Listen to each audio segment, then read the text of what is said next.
Shabbat Shalom.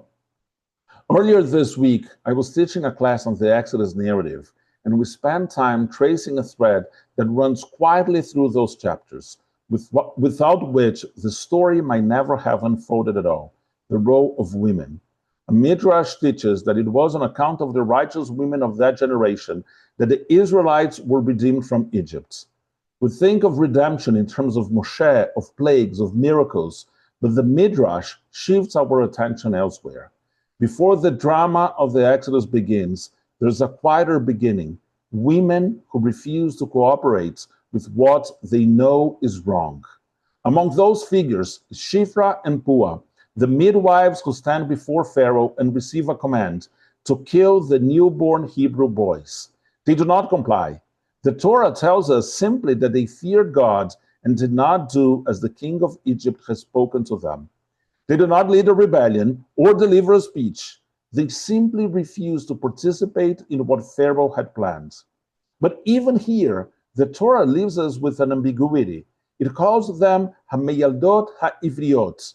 In Hebrew, that phrase can mean either the Hebrew midwives or the midwives of the Hebrew women. If they were Hebrew midwives, then we're looking at a story of a people refusing to become agents of their own destruction. If, on the other hand, they were Egyptian midwives serving Hebrew women, then we're looking at outsiders who choose to risk themselves for the sake of others.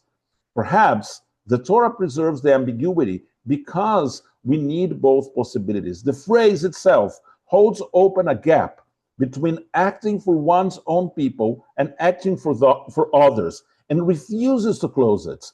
That refusal may be the point. Because most of us, if we're honest, find our moral voice more readily on one side of that gap than the other. Some of us speak most easily when our own community is affected.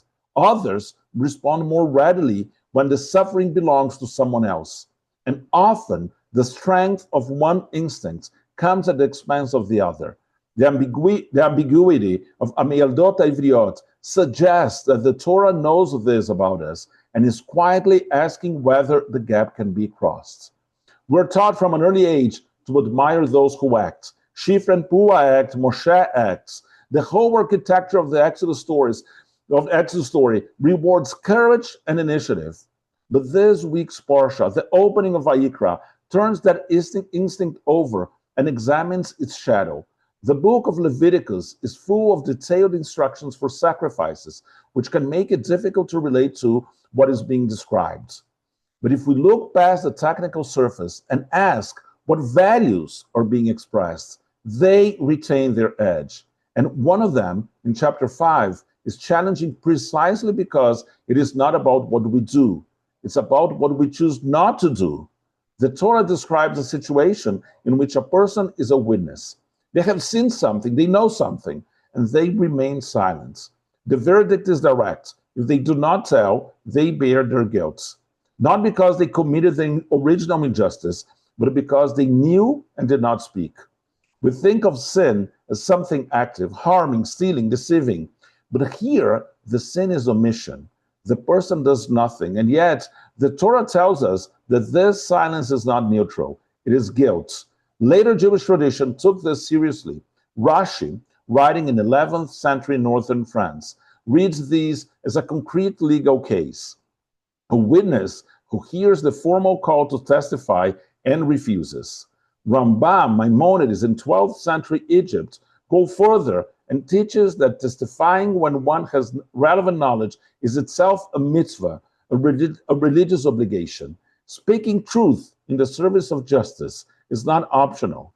Sefer HaChinuch, a 13th century work from medieval Spain, puts its finger on the self-deception that makes silence so easy to sustain.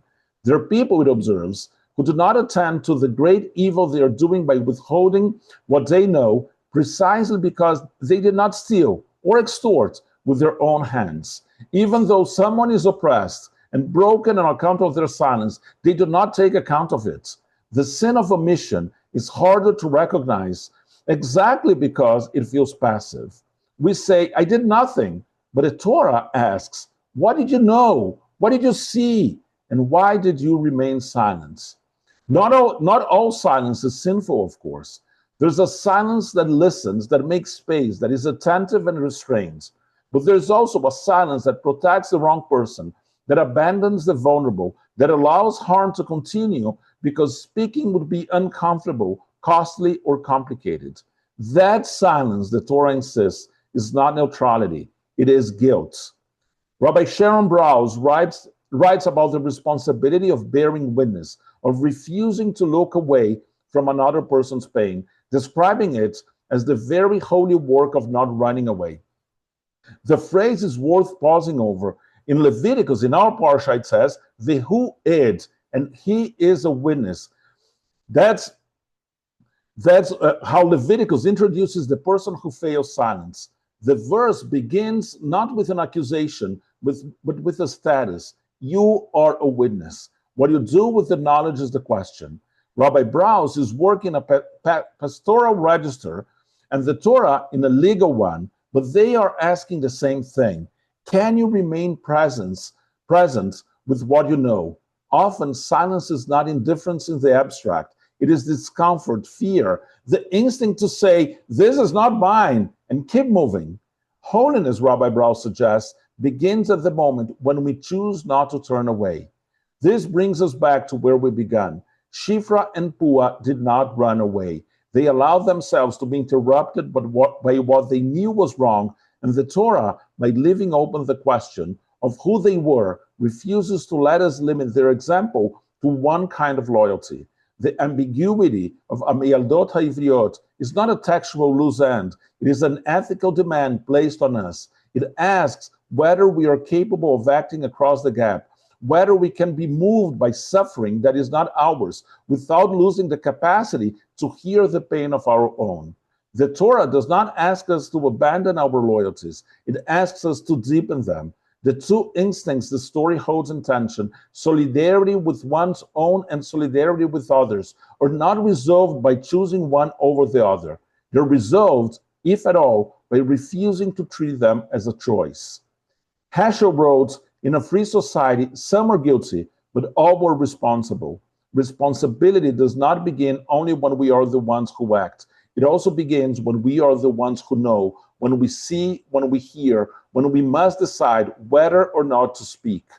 If the Midrash is right, redemption begins not with miracles, but with moral courage, with people who refuse silence. And if Vayikrah is right, then the measure of holiness is not only what we do, but whether we find our voice when truth, justice, and human dignity require it, wherever they are at stake. Shabbat Shalom.